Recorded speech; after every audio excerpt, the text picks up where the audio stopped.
Assalamualaikum warahmatullahi wabarakatuh. Fi hadzal yaum sanata'allam al-maddah anit ta'aruf khassatan an ismil istifhami. Hari ini kita akan belajar tentang ismul istifhami atau isim istifham. Isim istifham adalah isim mabni yang digunakan untuk menanyakan sesuatu. Dalam bahasa Indonesia dinamakan kata tanya, seperti apa, siapa, dan bagaimana. Untuk lebih jelasnya, mari kita bahas satu persatu. Yang pertama yaitu hal. Hal bermakna apakah? Jawabannya antara ya atau tidak. Jadi, ketika ada seseorang menanyakan sesuatu dengan menggunakan kata tanya apakah, maka pilihan jawabannya ada dua, yaitu ya dan tidak. Untuk lebih jelasnya, kita bisa lihat contoh. Hal hadza kitabun? Apakah ini buku? Jika yang dimaksud si penanya adalah buku, maka jawaban yang tepat adalah na'am, hadza kitabun. Ya, ini buku. Namun, jika yang dimaksud si penanya bukan buku, melainkan benda lain seperti ballpoint, maka jawaban yang tepat adalah la, hadza qalamun. Bukan, ini ballpoint. Selanjutnya adalah ma. Ma bermakna apa? Digunakan untuk menanyakan sesuatu yang tidak berakal, seperti halnya benda dan hewan. Untuk lebih jelasnya, kita bisa lihat contoh. Ma hadza, apa ini? Jawabnya, hadza kitabun, ini buku. Lalu di contoh kedua, ma hadhihi, apa ini? Jawabnya, hadhihi mistorotun, ini penggaris. Di dalam kedua contoh ini, kata tanya yang digunakan adalah ma. Kenapa?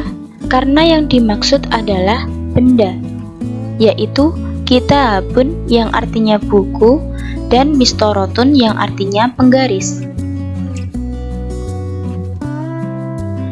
Lalu kenapa kata tunjuk yang digunakan pada kedua contoh ini berbeda? Yang di contoh pertama menggunakan hadza, sedangkan di contoh kedua menggunakan hadhihi. Di contoh pertama menggunakan hadza karena benda yang dimaksud adalah kitabun. Di dalam kata kitabun tidak ada tak marbutah di akhir kata. Jadi, kata ini termasuk mudzakkar atau laki-laki. Sehingga kata tunjuk yang digunakan adalah hadza, baik di pertanyaannya maupun di jawabannya. Lalu pada contoh kedua, kata tunjuk yang digunakan adalah hadhihi. Kenapa? Karena benda yang dimaksud adalah mistorotun. Di dalam kata mistorotun ada tak marbutah di akhir kata. Jadi, kata ini termasuk muannas atau perempuan. Sehingga kata tunjuk yang digunakan adalah hadhihi, baik di pertanyaan maupun jawabannya. Selanjutnya adalah man. Man bermakna siapa. Digunakan untuk menanyakan sesuatu yang berakal, seperti manusia. Untuk lebih jelasnya, kita bisa lihat contoh. Man hadza, siapa ini? Jawabnya, hadza Ahmad, ini Ahmad.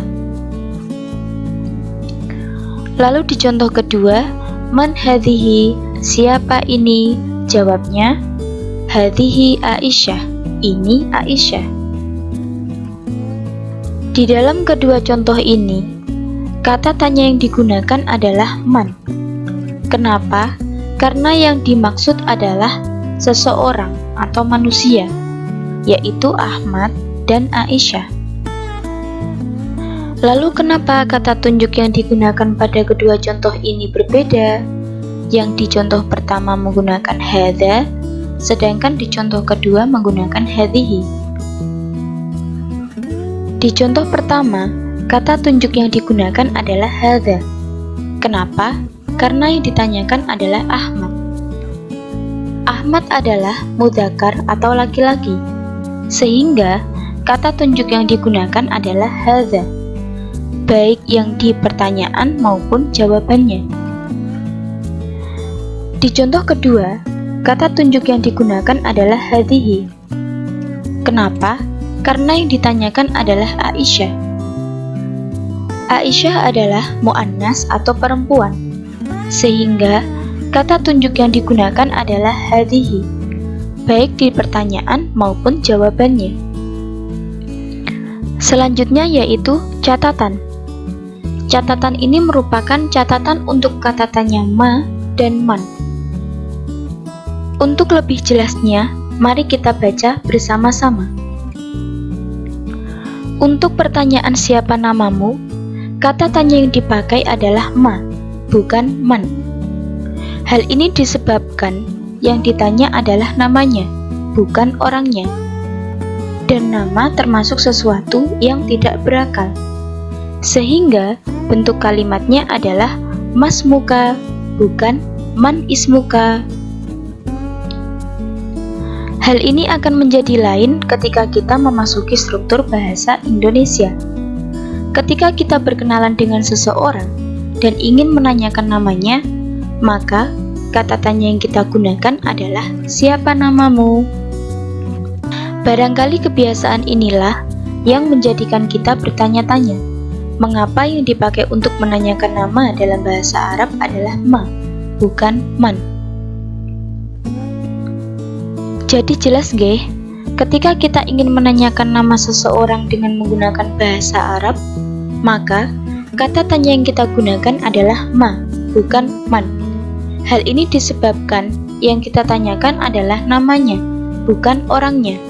Sehingga bentuk kalimatnya adalah masmuka, bukan man ismuka.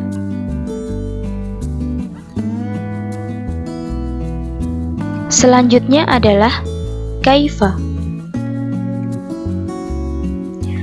Kaifa bermakna bagaimana, digunakan untuk menanyakan keadaan. Untuk lebih jelasnya, kita bisa lihat contoh. Kaifa haluk, bagaimana kabarmu? Jawabnya, ana bi khair, alhamdulillah. Saya baik, alhamdulillah. Di dalam contoh ini, kata tanya yang kita gunakan adalah kaifa. Kenapa? Karena yang kita tanyakan adalah kabar seseorang atau keadaan seseorang. Kaifa haluk, bagaimana kabarmu? Ana bi khair, alhamdulillah. Saya baik, alhamdulillah. Selanjutnya adalah min aina. Min aina bermakna dari mana, digunakan untuk menanyakan tempat. Untuk lebih jelasnya, kita bisa lihat contoh. Min aina anta, dari mana kamu? Jawabnya, ana min Surabaya, saya dari Surabaya. Di dalam contoh ini, kata tanya yang kita gunakan adalah min aina. Kenapa? Karena yang kita tanyakan adalah asal atau tempat seseorang. Min aina anta, dari mana kamu? Jawabnya, ana min Surabaya, saya dari Surabaya. Itu tadi penjelasan tentang isim istifham. Sekian dari saya, kurang lebihnya mohon maaf. Syukran ala husni ihtimamikum. Wassalamualaikum warahmatullahi wabarakatuh.